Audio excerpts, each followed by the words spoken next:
รื่องของปัญหาปากท้องพี่น้องประชาชนนะคะปัญหาค่าครองชีพโดยเฉพาะเมื่อวานนี้เนี่ยที่สมาคมผู้เลี้ยงเป็ดไข่มีการส่งหนังสือนะคะในการปรับขึ้นราคา3 ครั้งประกาศล่าสุดเนี่ยแจ้งว่าราคาไข่เป็ดหน้าฟาร์มปรับราคาขึ้นฟองละ10 สตางค์มีผลนับตั้งแต่วันที่3 มิถุนายนก็ส่งผลให้ไข่เป็ดทุกเบอร์ปรับราคาขึ้นตามไปด้วยล่าสุดนี้ผู้สื่อข่าวลงพื้นที่ไปนะคะไปสอบถามทั้งแม่ค้านะคะผู้ขายไข่หรือว่าแม่ค้าขายน้ำพริกหรือแม้กระทั่งร้านขนมหวานเองก็พูดเป็นเสียงเดียวกันเลยว่าก็เข้าใจนะเหตุผลของการขึ้นราคาเนี่ยไม่ว่าจะเป็นเรื่องของสภาพอากาศหรือปัญหาเรื่องของค่าขนส่งค่าน้ำมันก็ตามแต่วันนี้ผู้บริโภคเริ่มบ่นแล้วว่าไข่เป็ดแพงก็จะซื้อไข่เป็ดเท่าที่จำเป็นแล้วก็ที่สำคัญก็คือว่าไข่เป็ดที่นำมาจำหน่ายขายไม่ออกเพราะว่าราคาเนี่ยมันสูงมากอย่างร้านขนมหวานเนี่ยนะคะแม่ค้าก็เล่าให้ฟังบอกว่าแม้ว่าราคาเนี่ยจะปรับขึ้นแต่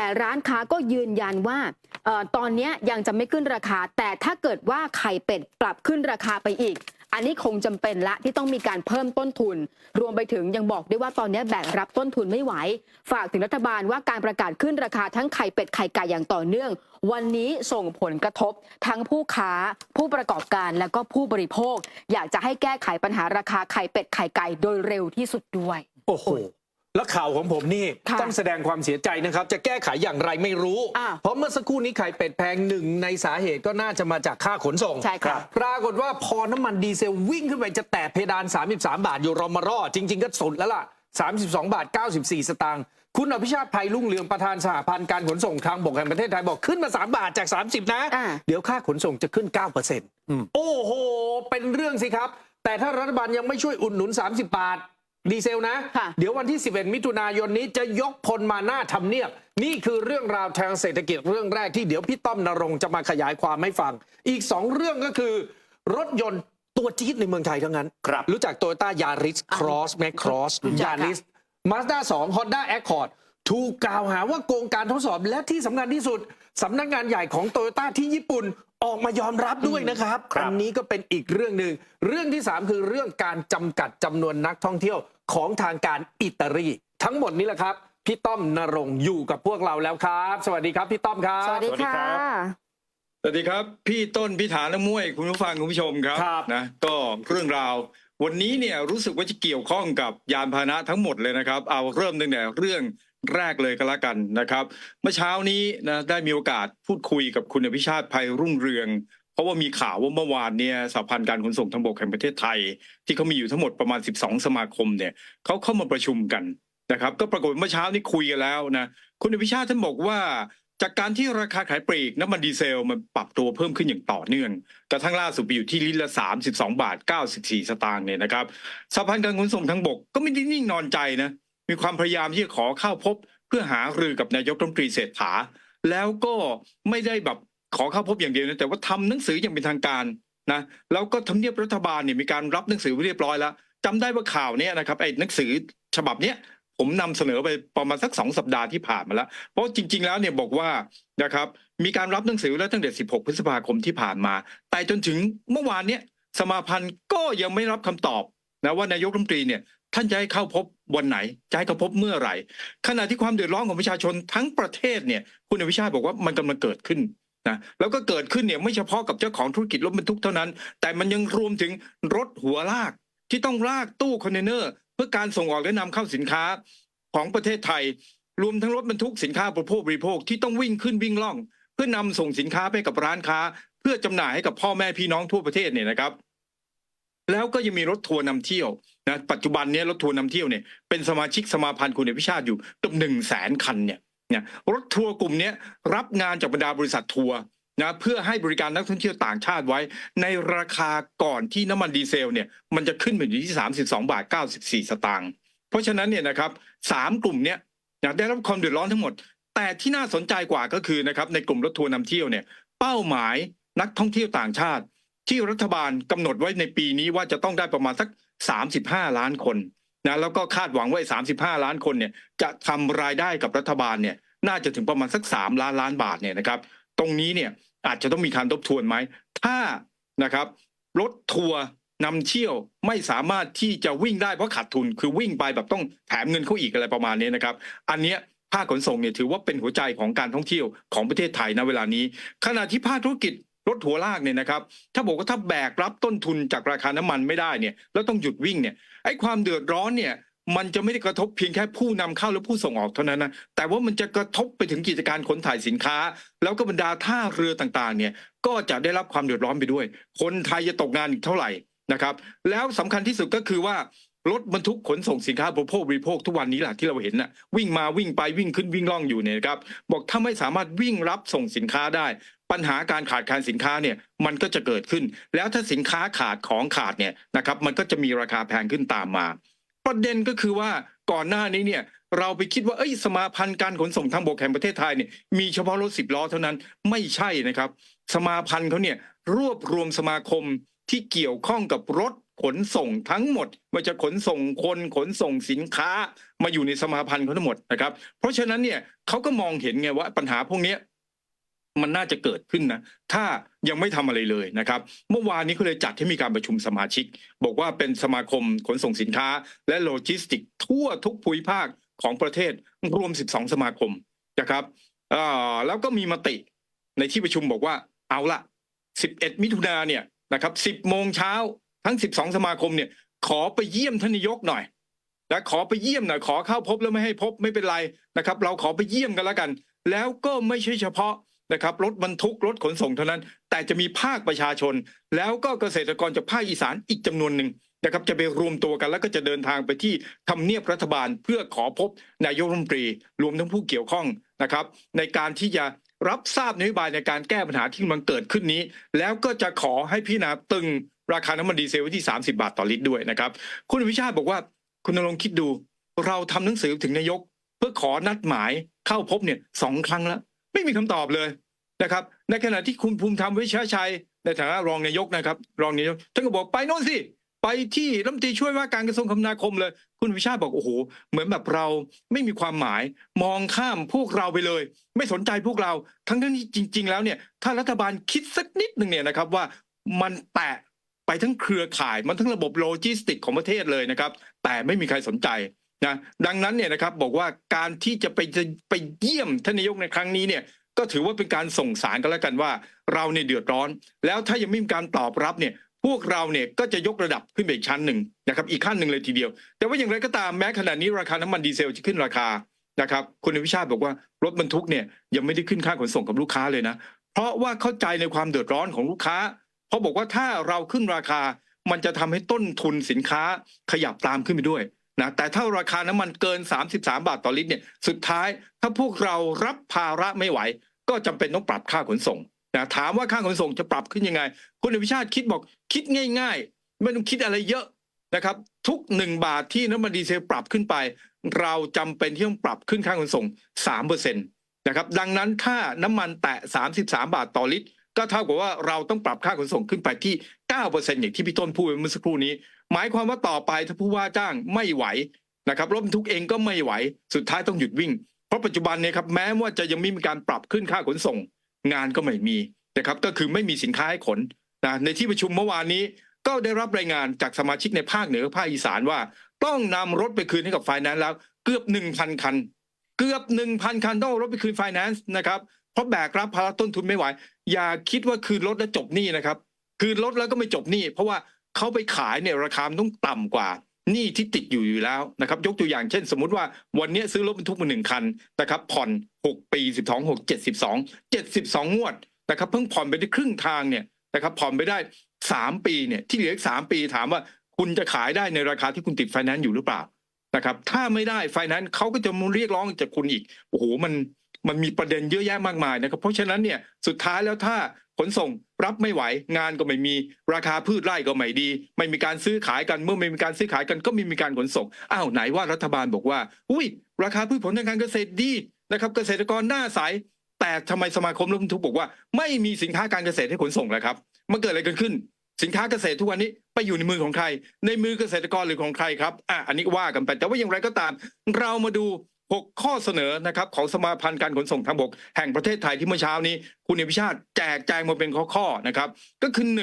1นะเรื่องการเปิดนำเข้าน้ำมันโดยเสรีเนี่ย อันนี้แฮปปี้มากเพราะว่าแฮปปี้กับคุณพีรพันธ์สารีรัฐวิภาคในฐานะรองนายกและรัฐมนตรีว่าการกระทรวงพลังงานที่ท่านอยู่ระหว่างการแก้กฎหมายเข้าใจว่าอันนี้นะครับก็คือกว่าจะเสร็จทั้งเกือบ200ฉบับแล้วมีเรื่องนี้อยู่ด้วยเนี่ยก็ประมาณปลายพฤศจิกาของปีนี้นะครับข้อที่2นะก็คือสหพันธ์การขนส่งทางบกแห่งประเทศไทยขอให้รัฐบาลทบทวนภาษีในเนื้อน้ำมันให้ใกล้เคียงกับความเป็นจริงมากที่สุดเพราะทุกวันนี้เนี่ยนะครับบอกว่าต้นทุนดีเซลเนี่ยมันอยู่ที่14 ถึง 15 บาทต่อลิตรโอ้โหแล้วนะครับภาษีอะไรเนี่ยมันจะ100%เนี่ยนะครับจาก14-15 บาทกลายเป็น32 บาท 94เนี่ยมันเกิดอะไรขึ้นนะครับข้อที่3ขอให้ทบทวนการนำน้ำมันปาล์มเนี่ยมาผสมในน้ำมันดีเซลณเวลานี้นะครับจะช่วยเหลือเกษตรกรผู้ปลูกปาล์มก็ว่ากันไปนะครับจะช่วยลงสกัดช่วยลานเทก็ว่ากันไปแต่ถ้าดึงน้ำมันปาล์มออกจากน้ำมันดีเซลเมื่อไหร่นะครับราคาน้ำมันดีเซลจะลดลงได้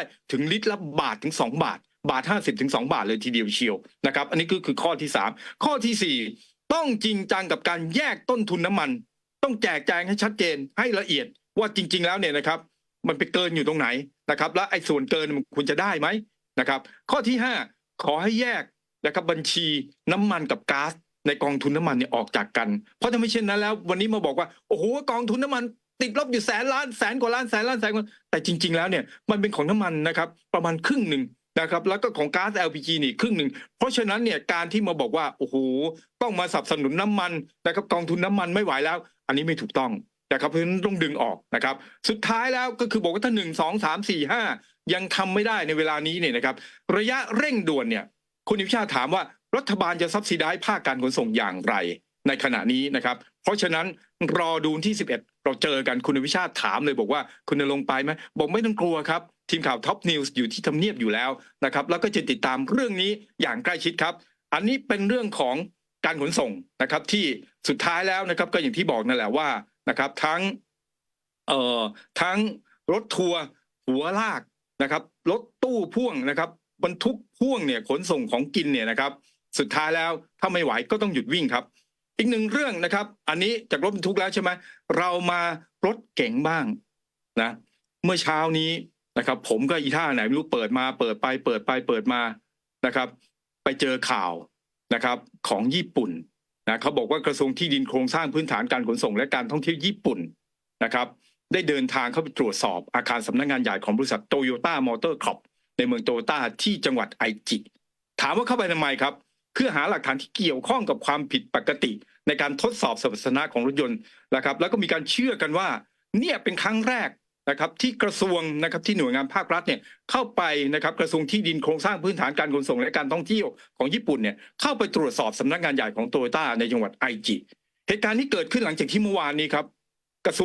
วงที่ดินโครงสร้างพื้นฐานการขนส่งและการท่องเที่ยวของญี่ปุ่นออกมาประกาศนะครับบอกว่ามีผู้ผลิตรถยนต์และรถจักรยานยนต์เนี่ยจำนวน5 รายก็คือ1 Toyota Motor 2 Mazda Motor 3 Yamaha Motor 4 Honda Motor และ5บริษัท Suzuki Motor จำกัดถูกตรวจพบว่ามีการช่อโกงการทดสอบที่เกี่ยวข้องกับการขอออกใบรับรองกระทรวงจึงสั่งให้ผู้ผลิตทั้ง5 รายเนี่ยไปตรวจสอบซิว่าไอ้การช่อโกงที่ว่าเนี่ยมันเกิดขึ้นในขั้นตอนไหนนะครับรวมทั้งจะเข้าตรวจสอบแล้วก็สอบสวนข้อเท็จจริงโดยละเอียดณสถานที่ผลิตรถยนต์ทั้ง5 รายตามกฎหมายว่าโดยยานพาหนะขนส่งทางบกนะครับทางถนนซึ่งเป็นที่มาในการเดินทางเข้าตรวจสอบสำนักงานใหญ่ของโตโยต้าเมื่อช่วงเช้าที่ผ่านมาก็คือวันที่4 มิถุนายนก็คือวันนี้นะครับทางด้านสำนักข่าว AP รายงานเมื่อวานก็คือ3 มกราคมนะครับก็ปรากฏว่าอากิโอะโตโยดะประธานบริษัทโตโยต้านะครับได้ออกมาแถลงข่าวขอโทษกรณีนี้นะครับก็คือโกงการทดสอบครั้งใหญ่เพื่อให้ได้มาซึ่งใบรับรองสำหรับรถยนต์7 รุ่นนะครับแต่ว่าใน7 รุ่นเนี่ยสั่งระงับผลิตไปแล้ว3 รุ่นก็คือ1 Corolla Fielder นะครับ Corolla Exio แล้วก็ Yaris Cross เนี่ยนะครับที่พี่ต้นบอกเป็นตัวจี๊ดอยู่บนโชว์รูมโตโยต้าทั่วประเทศไทยณเวลานี้นะครับแล้วก็นอกจากนี้เนี่ยยังมีการตรวจสอบนะครับตรวจพบว่ามีการตรวจสอบรถยนต์ในรุ่นที่เลิกผลิตไปแล้วถือว่าเป็นการจกตานี่ผมไม่แน่ใจภาษาวัยรุ่นแปลว่าอะไรนะครับโตโยต้าบอกนะครับบอกว่าประธานโตโยต้าบอกการกระทำผิดกฎหมายเนี่ยมันไม่ส่งผลกระทบต่อความปลอดภัยของยานพาหนะที่วิ่งอยู่บนถนนนะครับรวมถึงรถยนต์ซับคอมแพคอย่างโคโรล่าและรถยนต์หรูอย่างเล็กซัสนะครับโตโยต้าบอกว่า เราขออภัยอย่างจริงจังแล้วก็โค้งคำนับอยู่นั้นเป็นเวลาหลายวินาทีตามธรรมเนียมญี่ปุ่นสำหรับการแถลงข่าวที่ต้องขออภัยนะครับมีคลิปนะคลิปเปิดได้ไหม YouTube อะนะครับเปิดไม่ได้ไม่เป็นไรนะครับสำหรับพฤติกรรมไม่เหมาะสมนะครับก็คือขออภัยสำหรับพฤติกรรมที่ไม่เหมาะสมแล้วก็ย้ำว่าเขานะครับไม่ยอมรับการละเมิดนะครับที่เกิดขึ้นนี้ประมาณนั้นคล้ายๆโอ้ทำอะไรกันยังไงแบบไหนโตโยต้ายังบอกนะครับบอกว่ายังไงก็ตามเนี่ยไอ้กฎการรับรองบางอย่างเนี่ยมันอาจจะเข้มงวดเกินไปแล้วก็ตั้งข้อสังเกตว่าการทดสอบในลักษณะนี้ของทั่วโลกเนี่ยมันมีความแตกต่างกันนะครับแล้วก็บอกว่าเราไม่ใช่บริษัทที่สมบูรณ์นะครับหากเราเห็นสิ่งผิดปกติเราจะถอยกลับไปแล้วพยายามแก้ไขต่อไปทีนี้นอกจากโตโยต้าแล้วมีบริษัทอื่นอีกไหมนะครับมี Mazda Motor Corp ก็รายงานถึงผลการทดสอบที่ผิดปกติในลักษณะเดียวกันแล้วก็หยุดการผลิตรถยนต์ไปแล้ว2รุ่นก็คือ Roadster และ Mazda 2 Mazda 2นะครับโดยยอมรับนะครับว่ามีการใช้ซอฟต์แวร์ควบคุมเครื่องยนต์ที่ไม่ถูกต้องในการทดสอบนะครับส่วนกรณีการละเมิดการทดสอบการชนของรถยนต์3รุ่นที่เลิกผลิตแล้วไม่มีการละเมิดใดที่ส่งผลกระทบต่อความปลอดภัยของยานพาหนะนะครับแน่นอนนะครับว่า Toyota Mazda แล้ว Honda แหละครับ Honda Motor เมื่อวานก็ออกมาขอโทษในกรณีที่การทดสอบไม่เหมาะสมเช่นการทดสอบระดับเสียงและแรงบิดในรถยนต์รุ่นต่างๆแต่ Honda บอกว่ารถยนต์รุ่นเก่าที่ได้รับผลกระทบก็คือมันรุ่นเก่าอะ Accord Odyssey แล้วก็ Fit นะครับจะไม่มีการผลิตอีกต่อไปแล้วความปลอดภัยยานพาหนะเนี่ยไม่ได้รับผลกระทบแต่อย่างใดนะครับปัญหาการรับรองนะครับเกิดขึ้นตั้งแต่เมื่อ2 ปีที่แล้วเริ่มจากบริษัทในเครือโตโยต้าคือ Hino Motor นะครับซึ่งเป็นผู้ผลิตรถบรรทุกแล้วก็ Daihatsu Motor Co นะครับซึ่งเชี่ยวชาญในการผลิตรถขนาดเล็กแล้วก็ Toyota Industry Corp นะครับผลิตเครื่องจักรและชิ้นส่วนยานยนต์ทีนี้เรามาดูก่อนนะครับว่าการทดสอบนะครับ4อย่างของโตโยต้าเนี่ยเพื่อนำไปใช้ยื่นในการขอใบรับรองนะครับขอ CG ขึ้นมาอีกทีนึงครับก็คือ1นะครับทดสอบเรื่องการพัฒนาการจุดระเบิดของตัวจับเวลาถุงลมนิรภัยอันนี้น่าสนใจนะครับอันที่2คือความเสียหายต่อศีรษะของคนเดินถนนจากการชนกันนะครับอันที่3คือความเสียหายต่อศีรษะและขาของคนเดินถนนจากการชนกันอันที่4นะครับยืนยันการรั่วไหลของน้ำมันและปัญหาอื่นๆในกรณีที่รถยนต์อาจถูกชนท้ายถามว่าทั้งหมดเนี่ยนะครับจริงๆแล้วมันก็ไม่ได้มีอะไรมากมายนะยกเว้นข้อที่1โอเคอาจจะซีเรียสหน่อยนะครับแต่ว่า2 3 4เนี่ยนะครับอันนี้ก็อย่างที่บอกว่าทั่วโลกเนี่ยมาตรฐานนะครับในการตรวจสอบในการทดสอบจำได้ไหมครับว่าเมื่อหลายปีที่ผ่านมาเคยมีประเด็นรถในยุโรปนะครับมีการโกงการปล่อยไอเสียนะครับการโกงการปล่อยไอเสียออกมานะครับอันนั้นน่ะนะครับอันนั้นน่ะมากมายมหาศาลแต่ว่าอันเนี้ยนะครับรถยนต์ของญี่ปุ่น3ยี่ห้อ Toyota Mazda นะครับแล้วก็ Honda เนี่ยนะครับเขาก็มีความรู้สึกว่านะครับทุกวันนี้เนี่ยนะก็ผลิตภัณฑ์เขาได้รับการยอมรับในประเทศไทยแต่ในเมื่อเกิดเรื่องขึ้นมาแล้วแน่นอนนะครับว่าก็จะต้องมีการจัดการจะต้องหาทางดำเนินการนะครับให้มันถูกต้องนะครับอันนี้ก็เป็นประเด็นเรื่องเกี่ยวกับรถยนต์3ยี่ห้อแล้วก็สำคัญที่สุดมีขายอยู่ในประเทศไทยด้วยมันจะยังไงกันนะครับทีนี้มาดูอีก1เรื่องนะเรื่องการท่องเที่ยวเช่นเดียวกันกับประเทศไทยณเวลานี้ทุกประเทศทั่วโลกนะครับกำลังพยายามที่หารายได้จากการท่องเที่ยวนะเช่นอิตาลีเขาบอกว่าณเวลานี้เนี่ยอิตาลีเนี่ยกำลังสารวนกับการนับเงินนะครับที่ได้รับจากบรรดานักท่องเที่ยวชาวต่างชาติแล้วก็ดูเสมือนหนึ่งว่าประเทศนี้เนี่ยจะไม่สามารถอยู่ได้ถ้าไม่มีนักท่องเที่ยวนะครับแต่การไล่บากนักท่องเที่ยวจากทั่วทุกมุมโลกเนี่ยเข้าไปอิตาลีเนี่ยก็กำลังสร้างปัญหาให้กับรัฐบาลพอสมควรนะครับโดยบอกว่าเมื่อปี2566คือปีที่แล้วเนี่ยอิตาลีนี่มีนักท่องเที่ยวไหลเข้าประเทศเนี่ยมากถึง60 ล้านคน60 ล้านคนนะครับแน่นอนว่ามันก่อให้เกิดเม็ดเงินเข้าสู่ระบบเศรษฐกิจอย่างมากมายนะครับภาคธุรกิจท่องเที่ยวและบริการเนี่ยคิดเป็นสัดส่วนต่อ GDP ถึง10.2%นะครับโดย Statista หรือหน่วยงานที่เกี่ยวข้องกับภาคธุรกิจนี้ของอิตาลีเนี่ยบอกว่าปี2015เนี่ยภาคธุรกิจท่องเที่ยวและบริการของอิตาลีเนี่ยมีการจ้างงานถึงประมาณสัก4.4 แสนคนนะเท่ากับ16%ของการจ้างงานทั้งหมดในบริษัทอิตาลีนะครับทีนี้แม้ว่าปัญหานักท่องเที่ยวที่มากเกินไปนะครับซึ่งก็ดูเหมือนว่าเป็นสิ่งที่รัฐบาลอิตาลีต้องการนะมาเยอะๆเวลคัมนะครับแต่ในช่วงไม่กี่ปีที่ผ่านมากระแสนักท่องเที่ยวเพิ่มมากขึ้นไปอีกนะครับทำให้อิตาลีเนี่ยไม่สามารถจัดการได้ด้วยวิธีปกติละทางการอิตาลีล่าสุดเนี่ยจึงต้องตัดสินใจใช้มาตรการเพื่อหลีกเลี่ยงความเสียหายที่อาจเกิดขึ้นกับโบราณสถานหรือสิ่งก่อสร้างที่มีอายุเก่าแก่หลายร้อยปีเช่นเวนิสนะครับเรียกเก็บค่าเหยียบเมืองนะใช้คำว่าค่าเหยียบเมืองจากนักท่องเที่ยวในอัตรา5 ยูโรหรือราว200 บาทสำหรับการเข้าเยี่ยมชมเมืองแบบเช้าไปเย็นกลับไม่พักค้างคืนนะครับไม่เพียงแต่จำนวนนักท่องเที่ยวที่มากเกินไปเท่านั้นแต่ในซีกของผู้ให้บริการเองล่ะนะครับ มันก็เกิดการขาดแคลนอย่างหนักเลยสมาคมจัดหางานแห่งอิตาลีนะครับบอกว่าในช่วงฤดูร้อนเนี่ยอิตาลีมีปัญหาการขาดแคลนบุคลากรในภาคโรงแรมแล้วก็ในภาคของผู้ให้บริการบริเวณชายหาดซึ่งเกิดจากจำนวนนักท่องเที่ยวที่มากเกินไปนะครับทีนี้ไอ้ตัวเลขที่เพิ่มขึ้นของนักท่องเที่ยวและการขาดแคลนแรงงานเนี่ยนะครับมากถึงขนาดว่าจะเป็นสถิติใหม่ของอิตาลีโดยเฉพาะอาชีพเชฟและพนักงานเสิร์ฟนะครับแล้วยกตัวอย่างเลยในเมืองมาเก้แล้วก็ในเมืองซาเดกเนียเนี่ยนะครับต้องการพนักงานในช่วงฤดูร้อนเนี่ย 25,000 คนน่ะ 25,000 คน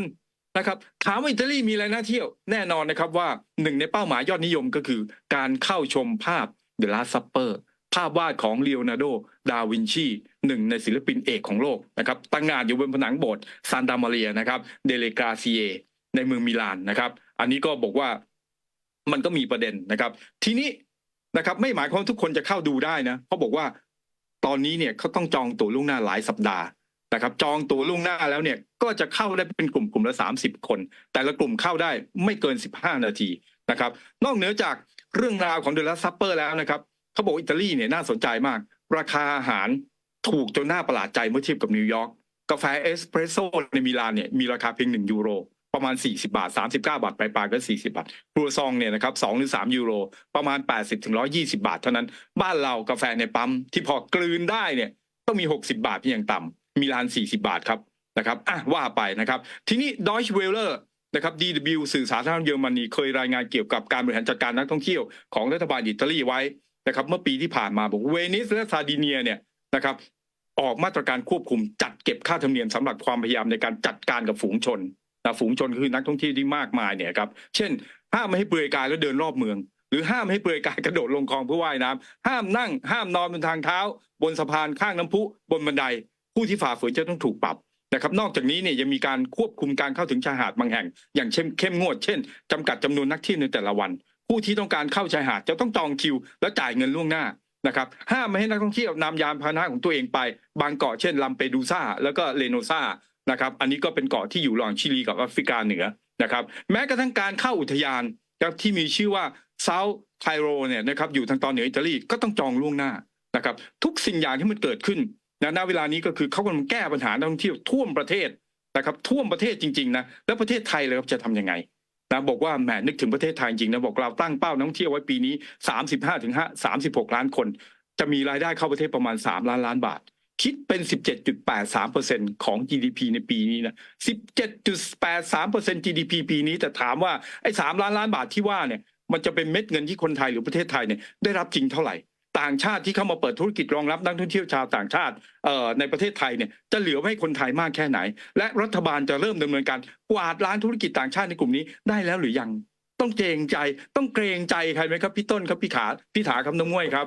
ขอบคุณนะคะพี่ต้อมนรงค์นะสำหรับเรื่องราวเศรษฐกิจในวันนี้นะคะคุณต้นนะคะขอบคุณครับทั้งหมดนี้คือท็อปข่าวเที่ยงค่ะเรา4 คนแล้วก็ทีมงานลาคุณผู้ชมไปก่อนสวัสดีค่ะสวัสดีครับ